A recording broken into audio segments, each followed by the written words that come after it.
Herkese merhabalar. Anket açmıştım Instagram'da. Esasında birbirine hepsi yakındı ama birinciliği askılı bluzlara devam çıktı. O yüzden askılı bluzumu yaptım. Şöyle bir örnek çalıştım. Burgu örnek ve üçlü trabzandan oluşuyor. Çok şirin durdu, çok güzel durdu. Nako'nun Kaliko serisini kullandım. Reklam değildir, ben kendim alıyorum. Renk kodunu da vereyim. 10331 renk kodu. Ölçü vereyim. Unutuyorum ölçü vermeyi. Şöyle 43 santim oldu. Şu lastikler de girince. Onun altı da bu ne kadar olmuş? Bu 43. Bu da 42 olmuş. Boy vermiyorum.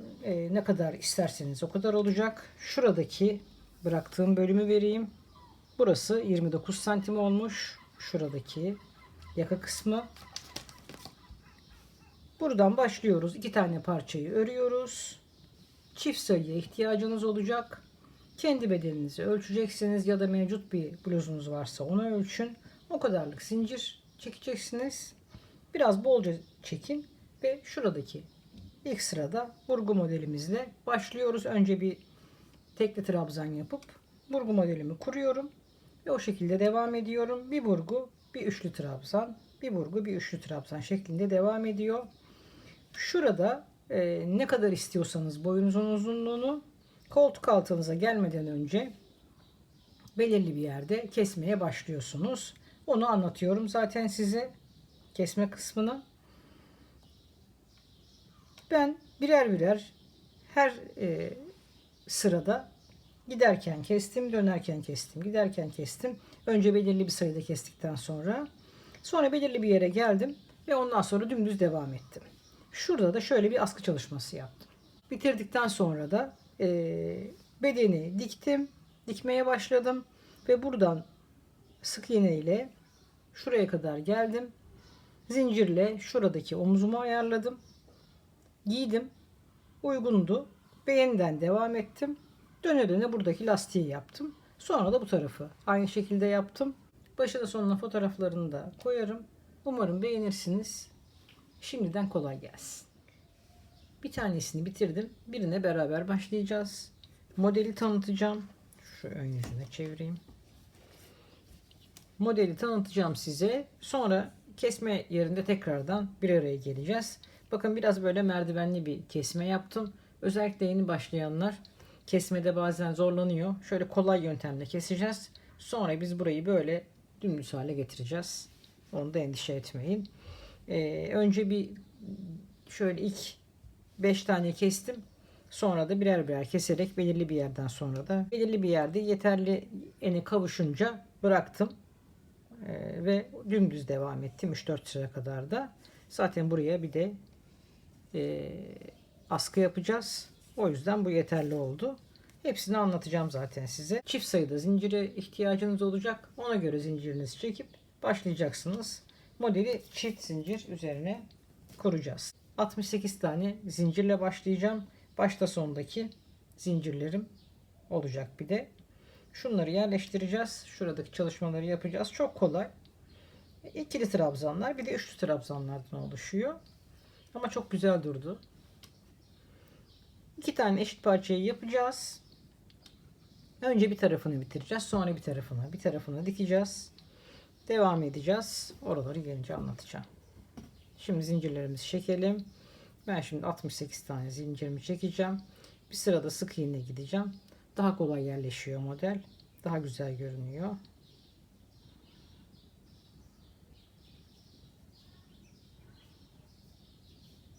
Zincirimi çekip geliyorum. Zincirimi çektim. 2 tane de fazla çektim. Şöyle. Şimdi 68 tane sık iğnemi yapayım. Geleyim. Sonra modelimizi kuralım.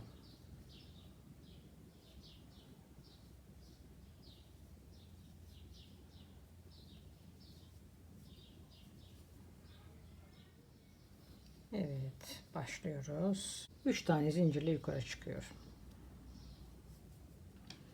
Şuradaki modelimizi kuracağız. Şu başlangıç zincirimiz o her zaman olacak orada kenarda. Şimdi burada gene ikili trabzanlar yapıyoruz. Sadece bir çapraz çalışacağız. Nasıl yapacağım o çaprazı da? Doladım. Bu birincisi. Şimdi bunu atlıyorum. Buraya çalışmam lazım. Bunu atlıyorum. Yanındakine bir tane ikili trabzan. Doladım. Atladığıma geri döndüm. Şöyle bir tane çapraz yaptım. Doladım. Hemen önündekini atlıyorum. Yanındakine bir tane atlıyorum, yani ikili trabzan. Şuradaki ne yapıyorum? Bir tane zinciri atlıyorum. Doladım. Yeniden geri. Bir tane atlıyorum. Yanındakine ikili trabzan. Atladığıma geri dönüyorum. Bir tane atlıyorum.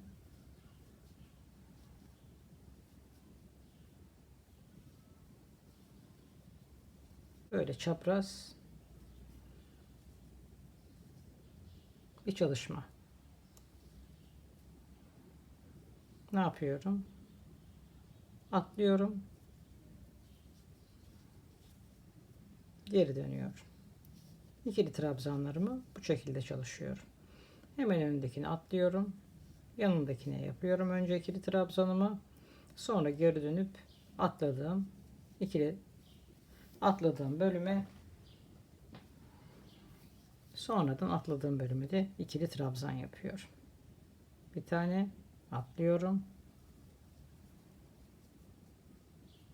Atladığıma geri dönüyorum. Bu bakın çalışma yaptığım yer. Bir tane atladım. Orada ona dikkat edin. Aynı bölüme yapmayın. Şurası çalıştığım bölüm bakın. Atlıyorum. Diğerine ve geri dönüyorum.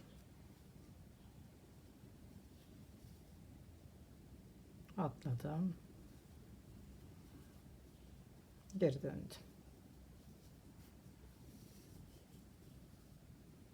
Bu şekilde bu sıramızı tamamlayalım. Bir üst turda görüşelim. Zaten 2 sıradan oluşuyor. Evet, sıramın sonuna geldim. Ne yapıyorum? Atladım. Geri döndüm.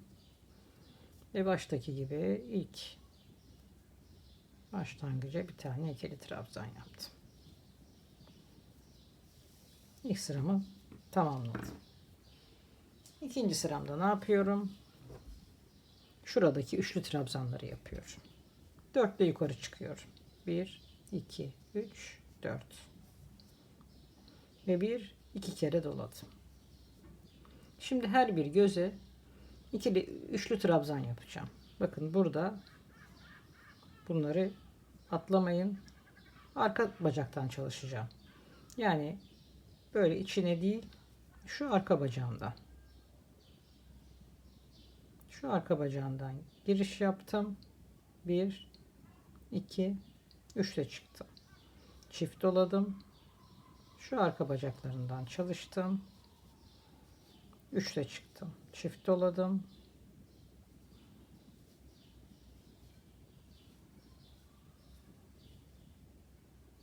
Böyle çok kolay ama çok şık duruyor.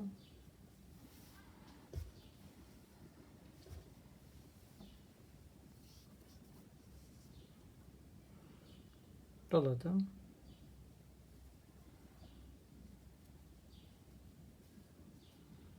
Çift doladım. Şu V'nin dışarıdaki bacağından çalışıyor. Ve 3 kere de çıkıyorum. Şurada şöyle hoş bir çizgi oluyor. Arka bacağından 3.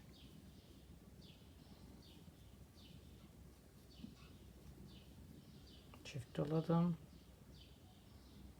Arka bacağından 1, 2 ve 3.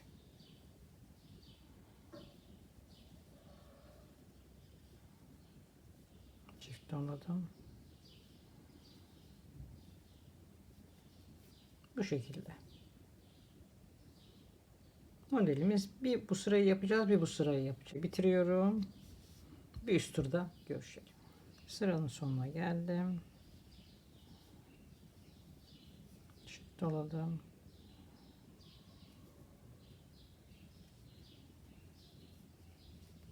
Bunu da 3'te çıktım. İkinci sıramız da bitti. Yeniden kuruyoruz. Ne yapıyorum? Burgu yapıyorum. Şimdi bir kere daha göstereyim. Sonra ben devam edeyim. 3 ile yukarı çıktım. Ne yaptım? Yanında çalışmam gerekeni atladım. Diğer yanına bir tane ikili trabzan doladım. Yeniden geri döndüm. Bir tanesini atladım. Yanındakine ne yaptım? Geri döndüm.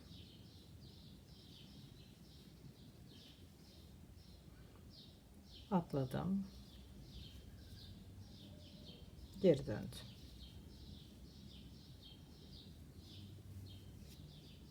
Atladım bir tane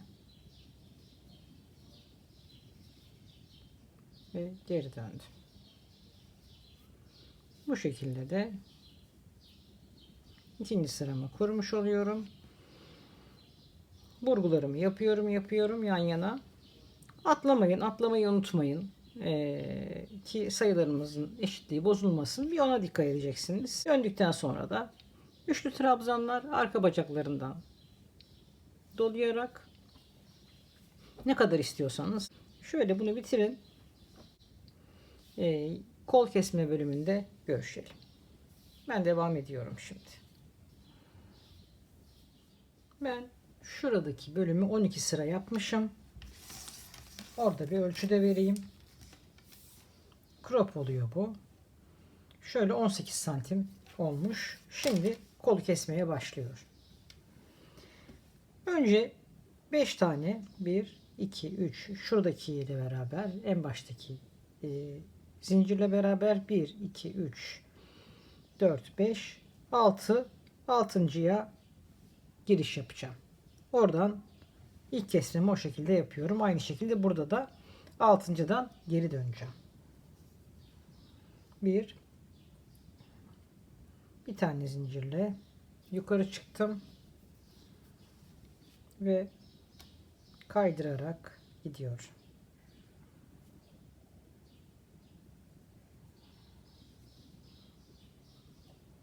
Beş. Bakın. Bununla beraber 1, 2, 3, 4, 5. Altıncıdan başlıyorum. 1, 2, 3, 4, 5. Şimdi altıncıya geliyorum. Ve orada şuradaki kurulumu yeniden yapıyorum. Trabzanımı yaptım. Bir tane bıraktım. Geri döndüm. Burgumu yaptım. Şimdi devam ediyorum. Bir tane atlıyorum. İkili trabzan atladığıma geri dönüyorum. Şuraya kadar gelelim. Altıncıdan geri döneceğiz. Evet. Şimdi altıncıya bir tane ikili trabzan yapıyorum ve geri dönüyorum. 1, 2, 3, 4, 5, 6. Aynı başta yaptığım gibi. Buradan önce bir kesim yaptık. Şimdi bir tane yine zincir çekiyorum. Ne yapmam lazım? Burada çalışmaya başlamam lazım. Zincir çekerek. Ama burada başlayacağım. Bunu buradan buraya aldım. Kaydırarak bir tane. Ve şimdi buradan başlıyorum. Şurada bir tane eksiltmiş oldum. Bu şekilde eksilteceğiz. Şimdi giderken de aynı şekilde bir tane bırakacağım ve geri döneceğim. Şuradakini yapmayacağım. Böyle birazcık keskin hatlar oluyor. Ama biz bunu göstereceğim size. Gayet güzel kapatacağız. Böylece burada daha kolay bir kesim olmuş oluyor. Şimdi başlatıyorum.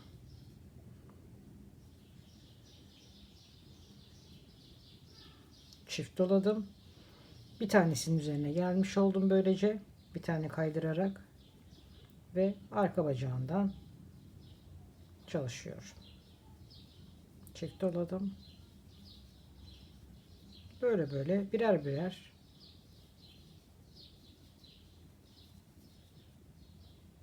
keseceğim.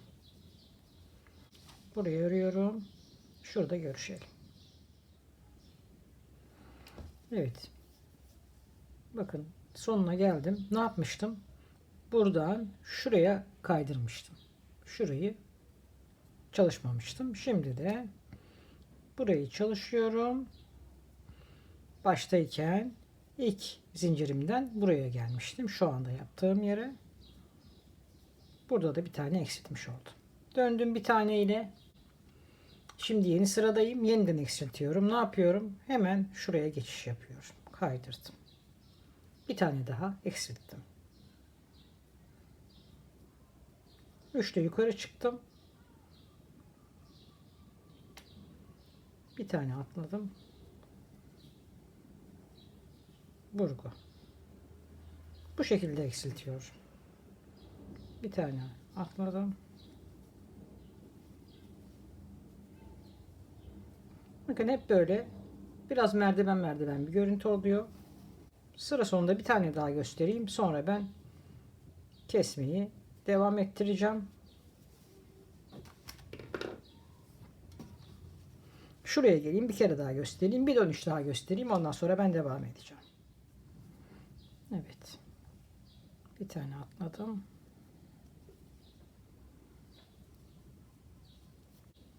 Burada da şuraya bir tane ikili trabzan yaptım. Burayı boş geçtim. Döndüm. Yine eksiltiyorum. Kaydırdım. Bunun üzerine geldim. Şimdi ne yapacağım? Bu çalışmalarımın üzerine bakın buraya geldim. Şunu atladım. Böyle birer tane atlayarak giderken atlıyorum. Buradayken atlıyorum. Buradayken de bırakıp geri dönüyorum ve hemen döndüğüm zaman bir tane daha eksiltiyorum. Bu şekilde eksiltmeye devam edeceğim. Ne zaman bıraktım? Onu anlatayım. Şimdi ben devam edeceğim kol kesimine. Kol kesimini nerede bıraktım? Şurada bırakmışım. Sonradan 1, 2, 3, 4 sıra kadar da sonradan 4 sırada düz örmüşüm. Hiç kesmeden aynı sayılarda örmüşüm. Bunu nasıl karar verdim? Bedeninizde yaka kısmınızda ölçeceksiniz. Şuradaki elinizi ne kadar geniş olmasını istiyorsanız o kadar bırakacaksınız. Ama bıraktığınız yerde kol için bakın daha kola çok vardı burada. O yüzden düz devam ettim. Yani kesmeyi bıraktım. Böyle dümdüz devam ettim. Siz direkt olarak şuradaki fazla oyuntuyu istemezseniz daha geride de bırakabilirsiniz. Yani böyle 5 ile kesip dümdüz de yukarı çıkabilirsiniz. Kol oyuntunuz daha az olur. Şu genişliğiniz daha fazla olur. Hep onlara deneyerek karar vereceksiniz. Kaç santimde bırakmışım onu da söyleyeyim size. Sayı değil. 27 santimde bırakmışım bu bölümü. Kolda düz baktığımda 18 santim olmuş burası. Ama biliyorsunuz buraya şimdi yeniden bir omuz için askı çalışması yapacağız. Onu da hesap edin. O askıyla beraber esasında 23 santim gibi bir burası uzunluğa gelecek. Bunu da yapıyorum. Sonra birleştiriyoruz. Önce bir kolu, buradaki bir askıyı, sonra da diğer askıyı yapacağız. Bitiriyorum. Bir tane askıyı bitiriyorum. Diğerini beraber yapacağız. Evet, şimdi artık kesmeyi bırakıyorum. Burada 23 tane oldu. Burada da 23 tane var. Yani benim sayım ona denk geldi. Bundan sonra artık hiç kesmeden devam edeceğim.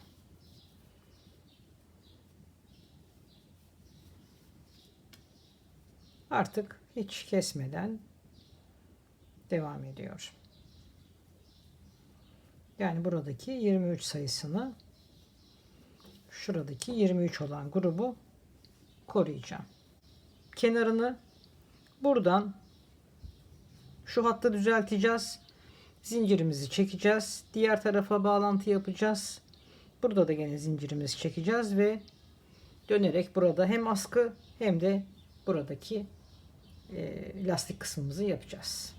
Bitiriyorum, geliyor. Bir kısmını bitirdim. Bir yarısını. Şimdi burayı beraber yapacağız. Şöyle yaptım bakın. Şurada bir hat yaptım. Yapmak zorunda değilsiniz. Ben tığla yaptım. Ama hoşuma gitti. Buhar tuttuğunda da gayet hoş olacak bence. Normal dikebilirsiniz de siz. Birlerini denk, arka ile ön eşit olsun. Orada kaydırma yapmazsanız ve çok da sıkmazsanız şuradaki zinciri,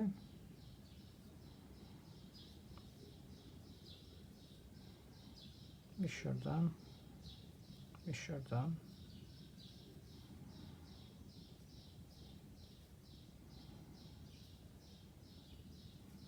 bu şekilde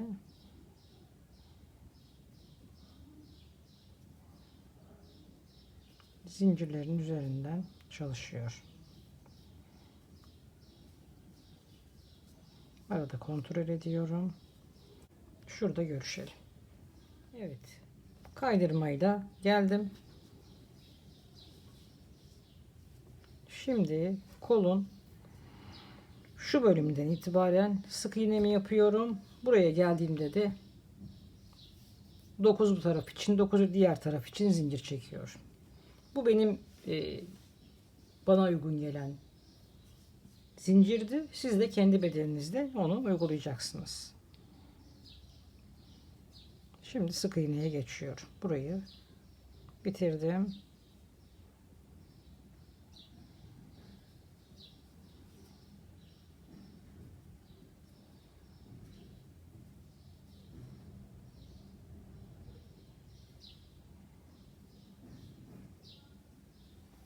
Bakın o merdiven olan görüntülerde tamamen gidiyor. Yan yana sık iğnelerimi yapıyorum.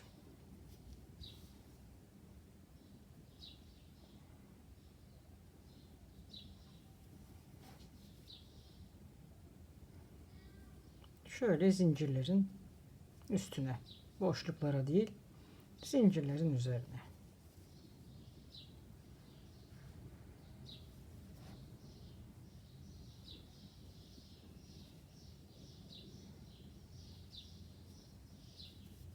Elinizi sadece zincirinizi şöyle sıkmayın. Hep bir zincir mesafesi kadar mesafe kalsın.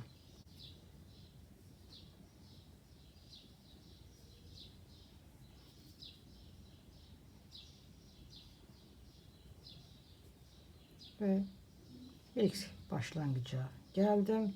Ne yaptım? Zincir çekmeye başlıyorum. 1, 2, 3, 4, 5, 6, 7, 8, 9. 9 tane daha. 1, 2, 3,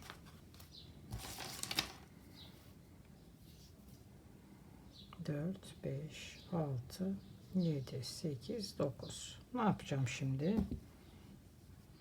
Döndürüyorum. Diğer omuz kısmını birleştiriyorum. Bu kadar kolay. Bir bluz ve birleştiriyorum bakın.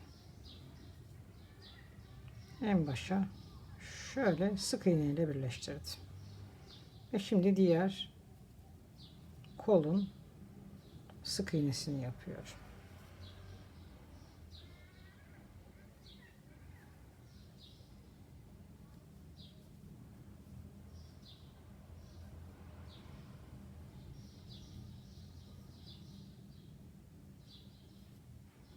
Zincirlerin üzerine.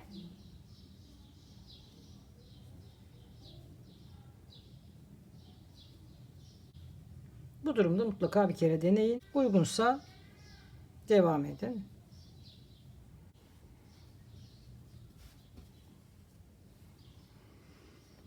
Şu an böyle. Sonradan şu görüntümüzü elde edeceğiz. Başlangıcı geldi.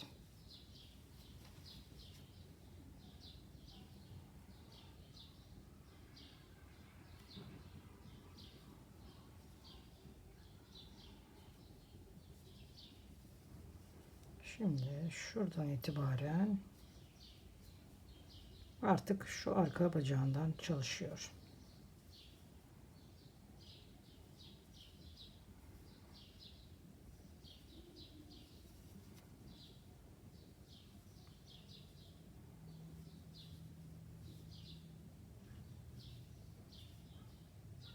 Şuradaki direkt sık iğne de yapabilirsiniz. Ben şu görüntüyü seviyorum şöyle. O yüzden daha şık, daha böyle sanki hazırmış hissi veriyor. Şöyle göstereyim tekrar. O yüzden ben böyle yapıyorum. Ama direkt sık iğne de yapabilirsiniz. Bakın şöyle arka kısımda. Zincir çektiğim bölüme geldim. Orada ilk sıra bütün zincirlerin üstüne çalışıyorum.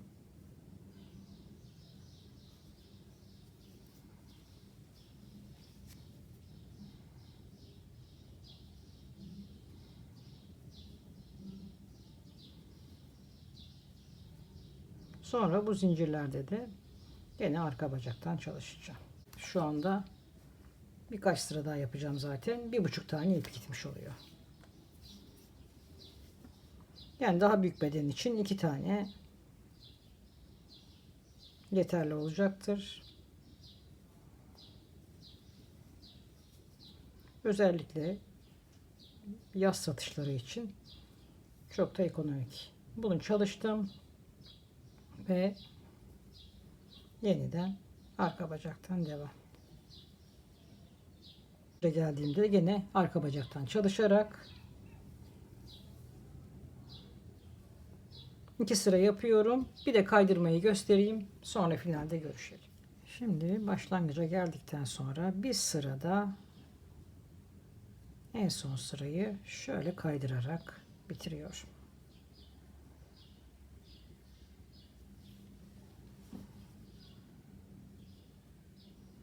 Şöyle daha temiz bir görüntü oluyor. Bunu bitiriyorum. Etek ucuna da aynı bu şekilde bir kaydırma yapmayı düşünüyorum. Başlangıçta söylerim onu yapıp yapmadığımı. Şurada da şu kenarları toparlamak için o kadar bir lastik çalışması falan yapmayacağım orada. Bunu da tamamlıyorum. Finalde görüşelim. Burayı da böyle serbest bırakıyorum. Finalde görüşelim. Bluzumuz bitti. Etek ucuna da şöyle bir size burada gösterdiğim kaydırmayı yaptım. Ama dikkat edin dar sıtmayı. Buralara hiç dokunmadım. Böyle kolay. Umarım beğenmişsinizdir. Yapacaklara şimdiden kolay gelsin. Kendinize iyi bakın. Sağlıcakla kalın. Hoşça kalın.